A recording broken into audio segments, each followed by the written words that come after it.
If fx is given as this determinant, then we need the value of 2 times f0 plus f dash 0. So f0 is very simple. You just substitute the value of x as 0 in this determinant. So first element will be 0 and next will be 1, 1, 2, 0, 6, 0, 4 and negative 2.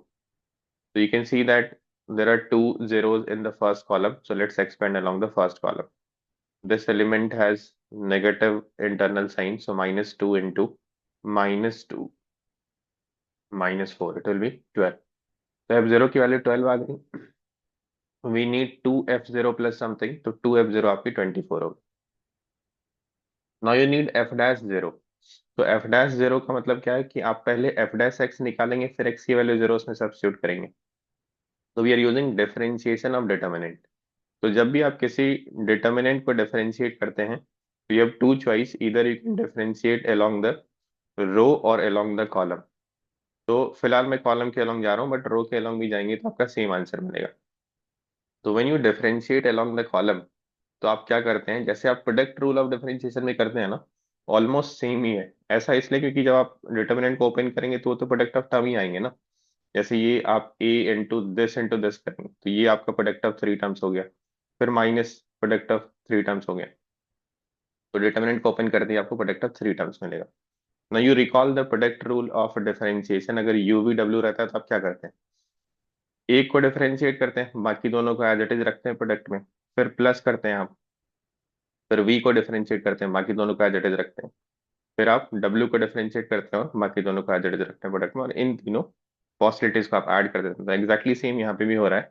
आप किसी एक रो या एक column को eight ए time differentiate करेंगे. जैसे मैं column के अलॉन्ग जा रहा हूँ, I will differentiate first column first. तो एक्स क्यूब की डिफरेंशिएशन क्या हो जाएगी यहाँ पे, एक्स क्यूब की डिफरेंशिएशन होगी 3x स्क्वायर.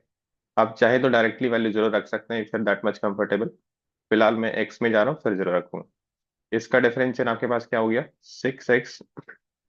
इसका डिफरेंशिएशन हो गया 3x स्क्वायर माइनस 1. अभी जो आपने फर्स्ट कॉलम को डिफरेंशिएट किया तो second will be as it is. There is no change in the second column and third column. तो ये 2x square plus 1 2x 4 and third column will be 1 plus 3x and X cube plus 6 and X square minus 2. आप चाहें तो directly उसमें zero रखेंगे तो आपको calculation कम पड़ेगी. It depends upon your comfort level. फिर आप सेकंड कॉलम को डिफरेंशिएट करिए तो यहाँ पे आपके पास क्या आ जाएगा 4x then 2 and then 0. First आपका सेम रहेगा, थर्ड आपका सेम रहेगा इस एफ एक्स के जैसा. यहाँ पे आप डिफरेंशिएट करेंगे थर्ड वाले में तो इसको डिफरेंशिएट करेंगे आप तो ये डिफरेंशिएशन आपके पास हो जाएगा 3. Then this will be 3x square and this will be 2x. यहाँ पे फर्स्ट आपके और सेकेंड रो सेम रहेंगे इस डिटर्मिनेंट के अकॉर्डिंग. तो आप जीरो रख दीजिए x की वैल्यू. तो जैसे आप जीरो रखेंगे तो ये वाला पोर्शन क्या हो गया आपका 0 0 माइनस 1. This will be 1 0 4.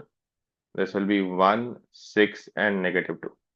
ये हो गया फर्स्ट डिटर्मिनेंट. सेकंड डिटर्मिनेंट क्या हो जाएगा, आप जीरो रख रहे हैं तो ये बेसिकली यहाँ पे जीरो रखा जा रहा है.